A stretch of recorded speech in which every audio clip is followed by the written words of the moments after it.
Well, Canadians will be heading to the polls on April 28th to choose their new government and a prime minister. To talk more about this is our political reporter and Toronto Sun columnist, Brian Lilley. Brian, great to have you back. It does look like you were out in the field today. It looks like a construction site behind you there. And I believe you just wrapped up an event with Conservative leader Pierre Poilievre. So what was he campaigning on today?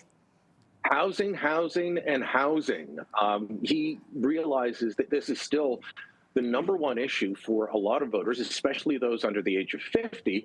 And he is out there trying to say, look, I've got your backs. I understand. So you might remember back in the fall that he had a promise to get rid of the GST for any new home under $1 million.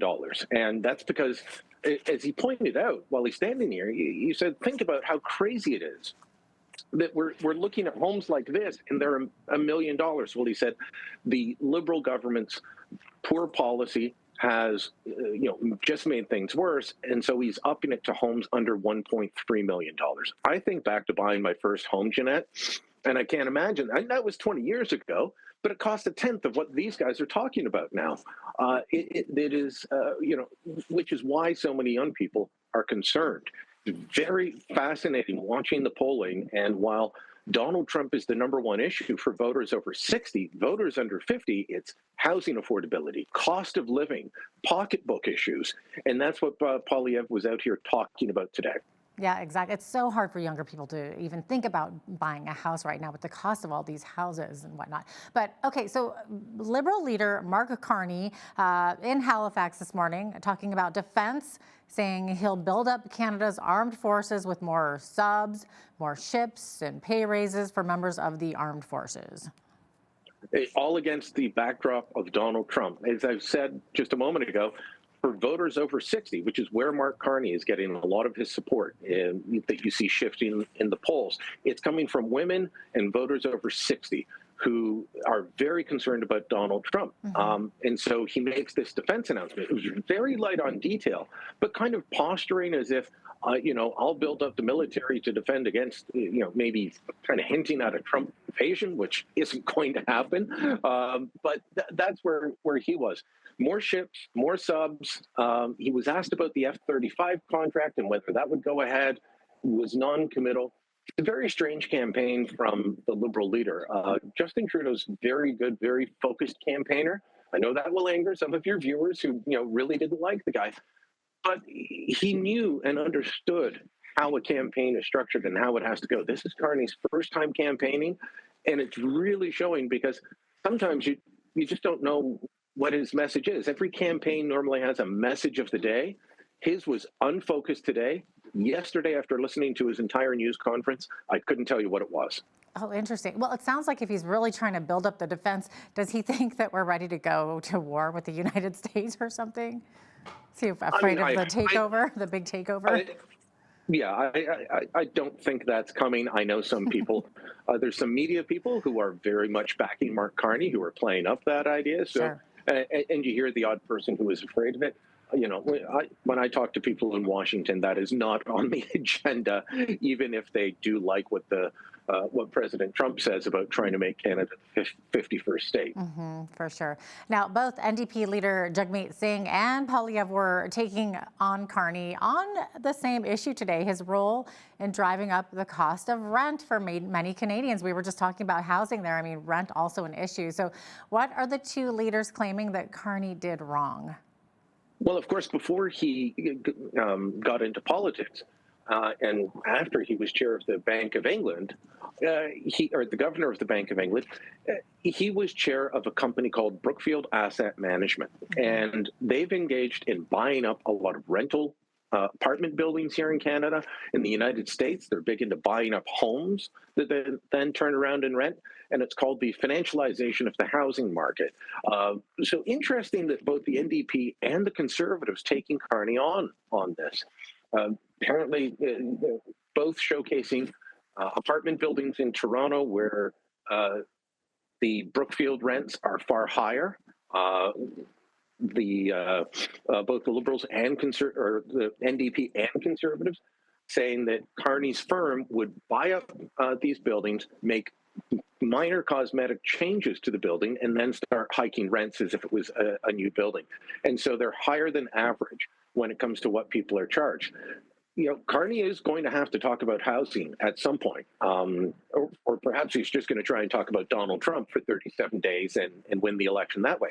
But if he talks about housing, this is going to become a major issue for him. The whole Brookfield thing is a major issue. How do you say that you're going to fix a problem when it turns out the firm you were in charge of is a major problem? And there's so many other areas where what the company that he was in charge of did while he was the chair, where it's going to come back and hurt Carney. Right. Okay. And of course, it's taking us back to his financial assets and conservatives claiming that this is a conflict of interest. And it looks like the NDP and conservatives say that Carney is conflicted while the Liberal leader says that he's following the rules. So is the truth somewhere in the middle? What do you think? What is the truth here? Well, he's following the rules, but that doesn't mean he wouldn't be in a conflict of interest. We don't know. He's put his assets into a blind trust, but he still knows what they are. And there's several funds that Carney helped build while he was at Brookfield.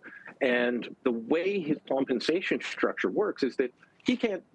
He could sell any of the shares he owns in those funds, but he will still be paid by those funds for years because he was the founder of it. So he will be getting payments out of that for years to come. He knows what assets those funds have. He can easily look that up. And that puts him in a conflict. Brookfield's a major company. They do a lot of business with government on various fronts. How many times is he going to have to step out of the room while cabinet makes a decision on his company? This is why it's problematic. And while he's put his assets into a blind trust, he doesn't have the ethics screen set up with the ethics commissioner at this point. He's saying they're working on it, but I've talked to people who've been through this, and they say it can take months and months and months. Given the complexity of what he has been in charge of, it could take a year or two. And what's he going to do? Just never be in the room when anything that touches on Brookfield is discussed? You're selling off government buildings that are no longer needed because you don't have as many workers coming into the office. Okay, well, he's got to leave. Things like that. On and on it goes. It's going to be an issue. Wow, is it ever? And on Monday, Carney said that he would actually take part in a second French debate, but now his team is saying that he's not going to. Why is this an issue, and why are there two French debates but only one English one? So if you remember back years ago, there just used to be one English and one French debate. And they were both run by the consortium of major broadcasters. In 2015, Stephen Harper said, you know what, I don't like the way these guys run debates. I'll go to debates that anybody runs. And so the Globe and Mail had held one out in Calgary. There was the Monk debate here in Toronto. There were different debates in Montreal. There were a lot of debates in the 2015 election. Well, the Trudeau Liberals didn't like that. So they said, we're just going to have a debate commission decide. And he set up this quasi-government body to run debates. And so they run the one debate in English, one debate in French. Well, there's a TV network in Quebec called TVA, and they didn't like this. They're like, no, we want to host a debate again. And they do a very different format. It's called face à face, which means face to face. And so at different times, each leader is pitted in a one-on-one debate with another leader. We don't really get that in the other debates. And so you don't get the same full measure. That's the debate that Carney said he would take part in. And Justin Trudeau accepted two debates in French last time, but wouldn't accept any other debates in English. So the Liberals have always been playing games with this. Carney said he would, then he said he wouldn't. Time and again, this guy, he has trouble with the truth. He has trouble not misleading people. Like, did he try and call Donald Trump or didn't he? Turns out he tried to set up a call. Trump won't return his call. Problems like that. But, Pierre Poilievre challenged him earlier today, standing right behind where I am right now. He challenged him and said, show up and debate, and I'll even pay the $75,000 entrance fee that the TV network is looking for. Oh my gosh, interesting. I was just going to ask you about that because we had heard that. There you go, Brian. you've got the firsthand information there. Now, Brian, there is a story out on the front page of the Globe and Mail that plays up claims of Indian foreign interference by India to help Poilievre win the Conservative leadership race. Now, Carney and the Liberals are, of course, jumping all over this, saying it's proof that Poilievre is unfit for office, but Poilievre is hitting back. So what is the Conservative leader saying here? So it's kind of interesting that this was played up huge on the front page of the Globe because it's not new information. This came out during the Foreign Interference Commission, the Hogue Report. So and it says right in the Globe story that CSIS did not believe that Mr. Poilievre or anyone on his team knew that India was trying. And it sounds like it was a very small and weak attempt. That doesn't mean that it's acceptable. It's still wrong, but it wasn't the same level as the Chinese consulate, sending around $250,000 and spreading it around 11 campaigns, or helping get specific Liberal candidates nominated by bussing in people to vote in nomination races here in Toronto. It wasn't like that at all. And so Poilievre was asked about it, again, standing right behind where I am now.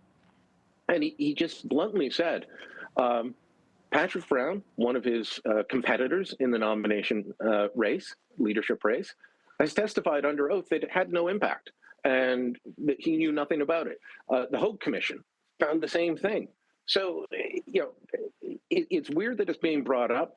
The Liberals are using it to jump on Poilievre and say, see, you don't have your security clearance. This is why you need your security clearance.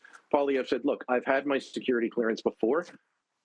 I will get it again. What I refused to do regarding foreign interference was accept what the Liberals were offering, which was come into this room, we'll tell you some of what's the secrets that we know, but then you can't talk about it at all. And he hit back very hard at Carney and said that while Carney was advising Justin Trudeau as his economic advisor, he went to Beijing for secret meetings with top Chinese Communist Party officials. And shortly after that, Brookfield, his company, got a $250 million loan, a $250 million loan from a Chinese state-owned bank.